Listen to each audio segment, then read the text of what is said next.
Shalom from Jerusalem. This is Israel at War, an update. I'm Amir Oren, sitting in for Jonathan Hessen, just for today. And today is the 361st day of the war, which started on October the 7th last year. In 5 or 6 days, we will mark, unfortunately, the first anniversary of this horrific date. And today is also the first day of the overt Israeli action in South Lebanon, because apparently, as the IDF spokesman, Rear Admiral Daniel Hagari just disclosed, for the last 200 nights and dozens of days, Israeli special forces have operated in South Lebanon, in the area adjacent to the Israeli border. They have destroyed tunnels, arsenals, and a lot of infrastructure, facilities, and positions which used to serve the Radwan force, the raiding party which Hezbollah has prepared in order to invade Israel. But today, it is public knowledge, it has been disclosed officially, that an Israeli elite division, the 98th Division, which is comprised of a paratroop brigade, a commando brigade, various other special forces, and an armor brigade, along with engineers and others, has been operating since midnight approximately in South Lebanon, with the aim of suppressing whatever Hezbollah has in order to launch rockets and anti-missiles, guided missiles, anti-tank missiles against Israeli villages and towns, and push Hezbollah back into the approximately 10 to 12 mile line. We have with us two of our most distinguished panelists, retired Colonel Miri Eisen of the Directorate of Military Intelligence, the Prime Minister's Office, and various other positions. Welcome, Miri. Good afternoon, Amir. Good afternoon. And Reserve Brigadier General Doron Gavish, formerly the commanding officer of the Israeli Air and Missile Defense Forces, and currently the commander of the Air and Missile Task Force, Defense Task Force. General Gavish, let's start with you, if we may. The IDF has recently announced much stricter rules regarding civilian behavior as of today and from tomorrow, which is the eve of the Israeli Rosh Hashanah, the New Year's Eve, and through this almost 4-day holiday until Saturday night. Apparently, people are advised to be away from the beaches, which is quite a popular pastime during this time of the year. The weather is fine. People have a lot of free time on their hands, and people are not supposed to be in groups of more than 30 in Tel Aviv, in Jerusalem, and in other places north of that line. Does that mean that the IDF assesses or perhaps even knows that there could be an attack either by Iran or by any of its proxies? Well, Amir, first it's a reminder for all of us that we are in a war. And this war is already been going on for almost 11 months. We saw some parts of it that were more intense, other less intense. I'm talking from the defense point of view. And the decision that was made by the Minister of Defense, Gallant, today is as you said, which means that only civilians in the central of Israel would have to change their behavior. Of course, we have to remember that even today, there were some rockets coming from Lebanon toward the center of Israel. This morning, there was a UAV that was intercepted by the Israeli Air Force west of our country. So those threats are basically 360 degrees, and for the next days, of course, what is being expected from all of us, from the defenders from one side and for the civilians, is to act accordingly. It means that, of course, the defense systems are fully alert. We're talking about the airplanes which are doing this mission. We're talking about the multi-tier defense of Israel. And of course, the other part, which is the civilians and the orders that are being issued by the Israeli Home Front Command, and the combination of all this together, this is what would save life. If we're looking back in the last year, there were thousands and tens of thousands of rockets and missiles that were shot toward Israel from all directions. And this combination, active defense from one side, passive defense, and the behavior of our civilians allowed us to minimize and to bring it really to very low number of people that were injured by those projectiles toward Israel. Indeed, General Gavish, in earlier campaigns, Israel has suffered dozens of casualties in its rear, civilians who are not protected or did not take the right precautions. And this time around, when we look back at this year that is almost past, we see that during the so-called ground maneuver phase of the war in Gaza and in some other arenas, almost one Israeli soldier every day was killed. It's 346 fatalities in 361 days. But civilians, and this is probably a record, were not hurt almost. Yes, every life is precious, but the number is really minimal. So this speaks to the quality of the air defense system, the alerts by the Home Front Command, and the behavior of the population itself? Well, Amir, first we have to say that unfortunately it was a little bit more civilians that were hurt. We all remember the 11, most of them children, that were hurt by the Hezbollah rocket in the northern part of Israel. But you're right, the number is really, really into the minimum.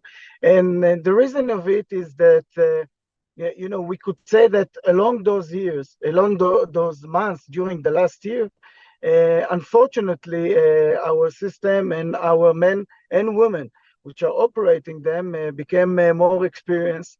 The doctrine is even being, continuously there is a process of lesson learned from each rocket and missiles that is being shot toward Israel. There is a lesson learned process, and you all the time are doing this, working this way in order to be better in your next interception. And we have to remember that also when we are talking about the defense of Israel against rockets and missiles, we are always talking about the four pillars, the attacking part of it, which is denying as much as you can the enemy capabilities in his own territory, then the alert, then the active defense and the passive defense that I mentioned before.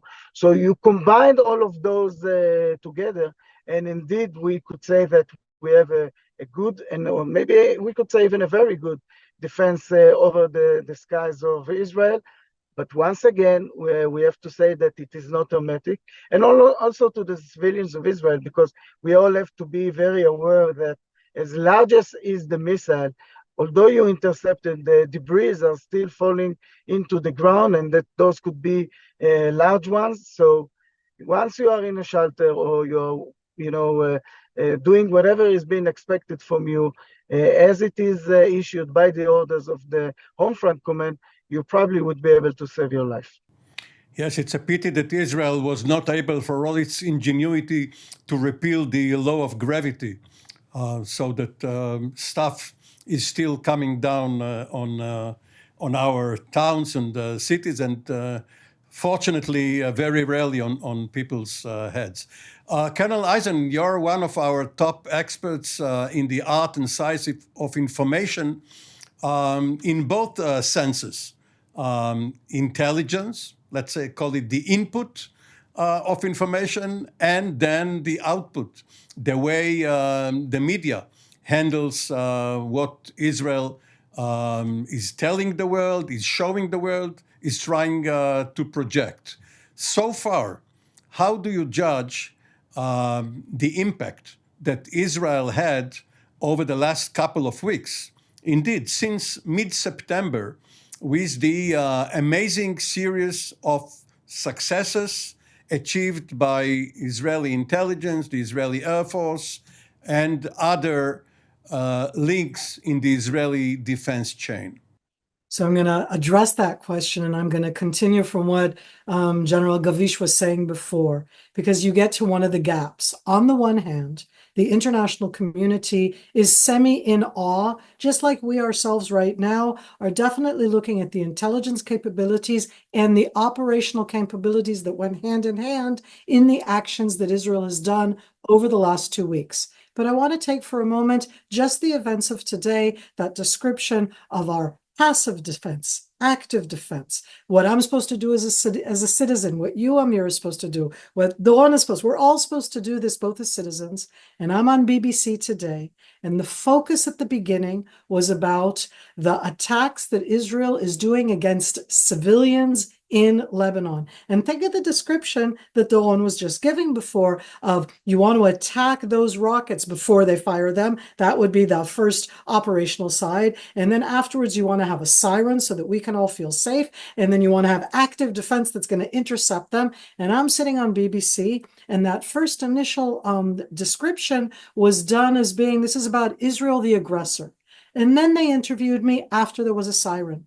And they knew that I had been in a siren. And suddenly it was about Mary, who could describe in her own words what it's like to be with a siren and to hear the booms and to go to your safe room and to understand that Israel has built this defense system. This is something that we're not doing well outside of Israel. It means that outside of Israel, the aspect of this amazing defense system, it's a defense system. We invested in it so much. All of these different levels is not portrayed worldwide as an Israeli achievement. Rather, it's presented through there are no Israeli casualties, and there are lots of casualties on the other side. So I want us to be aware of it, because there's awe for our intelligence capability to infiltrate Hezbollah. There's appreciation of the challenges that the IDF has in its operational aspects, but there isn't actually understanding of the fact of what Doron just said. We've been in this war for 361 days. When you said that, I'm still reeling. And that means that we're in that defensive posture, and we are being posed worldwide as the aggressor. And we're in defense. And yes, there's a thing called active defense, and that's something that we're going to continue to do. The amazing fact is this cognitive flexibility. Hezbollah has been attacking Israel since October the 8th. Israel has absorbed, Israel has counterattacked. Now Israel has also gone on a ground incursion. But nevertheless, when Israel responds to the attacks on it, it is as if Israel bombards Lebanon or Israel's war on Lebanon. And whatever efforts are made by commentators such as yourself and others to tell them, no, it's Israel acting against Hezbollah. Hezbollah is using Lebanon as a hideout, as a launching pad. And of course, once it is embedded within the Lebanese population, yes, Lebanese civilians are bound to be hurt along with Hezbollah personnel. But it is not Israel against Lebanon. It is not Israel's bombarding Lebanon. It is Hezbollah rather than Lebanon. And it's very difficult, obviously, not only for the general population worldwide, but also for the media, which should mediate with its supposedly better knowledge. They are supposed to tell the world what the facts are. But it's quite a job. Doron, you are meeting and you have a lot of contacts with your fellow officers from other military forces around the world. Obviously, most of all, CENTCOM, the US Central Command, but also other allied and partner militaries. Do they find it so difficult too to tell the difference between the enemy and civilians? Well, Amir, before answering that, I would like to follow up on what rightly was said by Colonel Eisen. Just let's talk about the figures.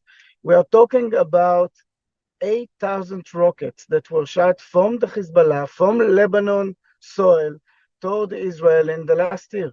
8,000 rockets. Before this last, let's call it operation, started as part of the war, there were 300 projectiles coming from Iran toward Israel.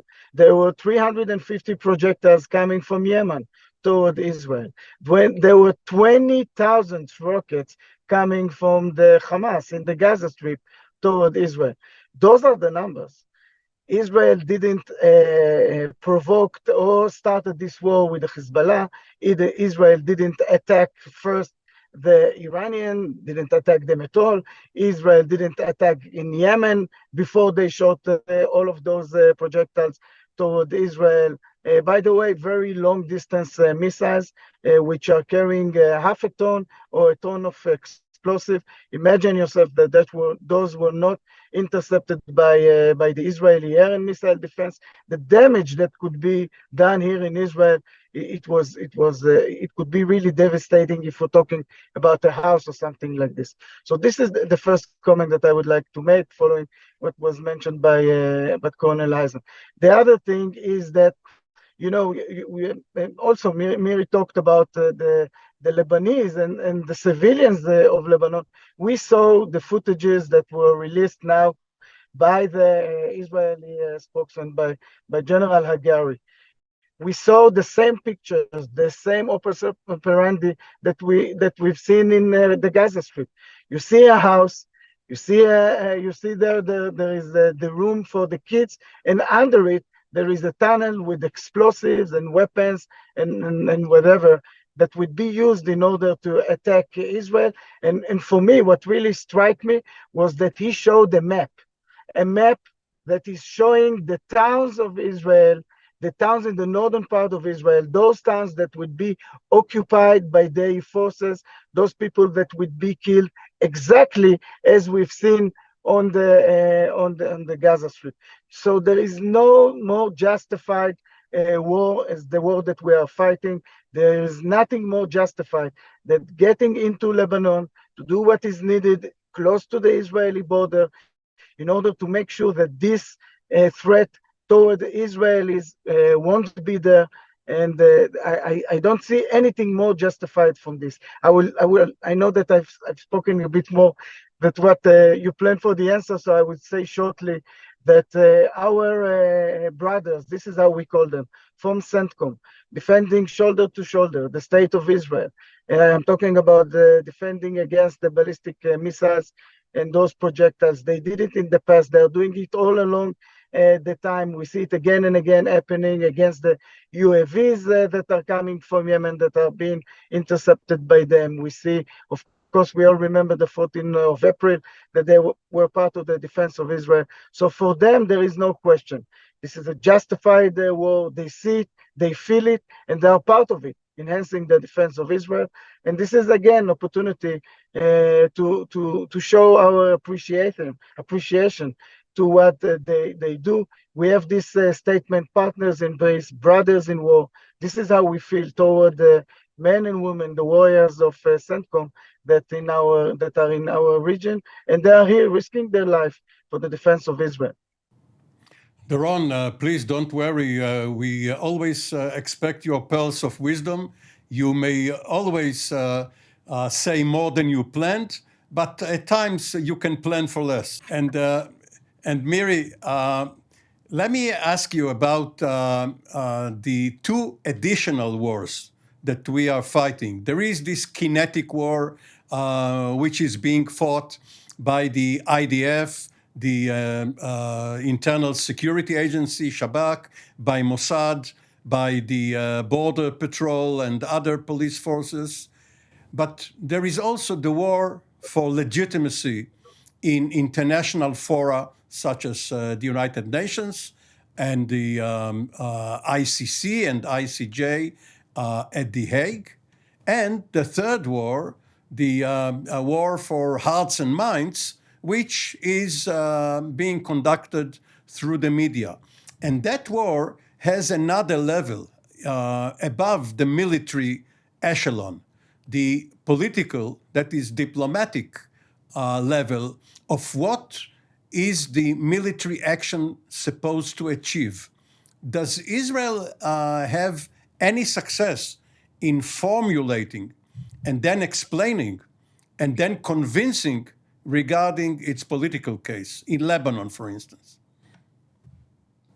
One of the biggest challenges that I personally face is that in this war, and this is true from October 7th, and it's a difficult thing to share in that sense, you don't actually have the Israeli government position. And I don't mean to say this in a bad way, but it's going to come out in a very harsh way, that you don't have the face of Israel when it comes to governmental ideas or to portraying what the next day is and what our aims are. It's the prime minister himself who does put out clips. He does do some interviews. But aside from that, you don't have a governmental voice. What the government of Israel chose to do, and it's a choice, is to put the IDF spokesperson as the front of Israel because it's a war. But there is no bridge for that. At the end, people question and ask and want to know, so what's the aim of the state of Israel? What are Israelis doing? Not just what is the military action on the ground, the air defense, the ground operation, the air superiority. No, it's also about what happens afterwards in Lebanon. What about diplomacy? And these are not questions that the IDF spokesperson's office should be answering or need to answer. And what has happened in this war is into that vacuum, and I call it a vacuum because the government has made a conscious decision. They could put somebody there and they have not. And into that vacuum, what you get are commentators, are supporters of any side of it. And the amount of times in that sense that I'm asked, what is Netanyahu's or Gallant's or any of them, their next step? And I say, you have to ask the government for that. I'm not in the government. I'm not in the cabinet. I don't decide there. And that is something that for all of us who are in Israel as Israelis, we need to be aware of it. It's not just a gap inside Israel as Israelis where we can ask those questions. It's also worldwide. And the last issue that has to do with that is just think about what the last 10 days have done. In the last 10 days, for the first time in this war of 361 days, in the last 10 days, suddenly the focus is Lebanon. And everybody has forgotten about the Gaza Strip and 101 hostages. There are 101 hostages.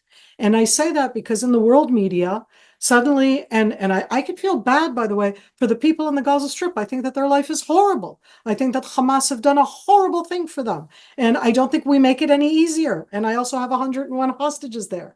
But look at the way that that zigzag of the media and that same media as a player, and they're a player. They don't describe facts. They frame the facts. And if I'm on a show and the entire show is about how Israel is destroying Lebanon, and by the way, how Hassan Nasrallah, if you don't know, was this amazing, charismatic, supreme leader, I'm like, can we call him a terrorist? He's designated as such by the US, by the UK, by Europe.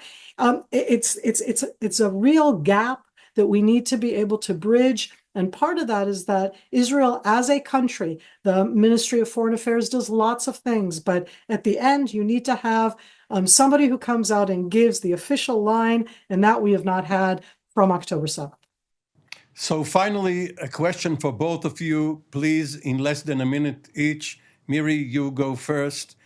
There is this euphoric feeling which usually accompanies the beginning of an operation, especially after almost a year when the residents of the northern part of Israel have suffered under these projectiles and are now relieved that the IDF is attacking rather than only absorbing and responding.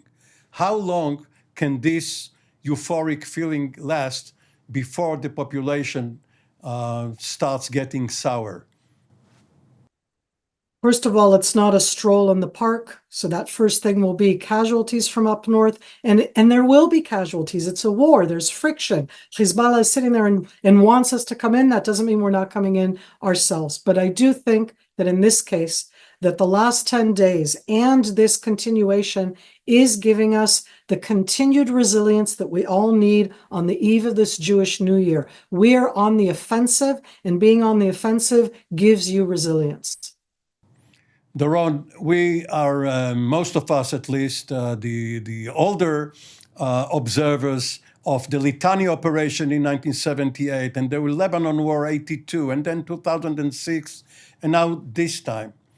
Do you think that the Israeli population is going to support the IDF and the government if this operation gets bogged down in Lebanon? Well, I think it's very early to speak about it. I think that now we are all supportive to what is being done by our government, by our military soldiers, men and women, which are fighting now in the north. And they would say what this is really into the future. Now we should be concerned with what is being done now.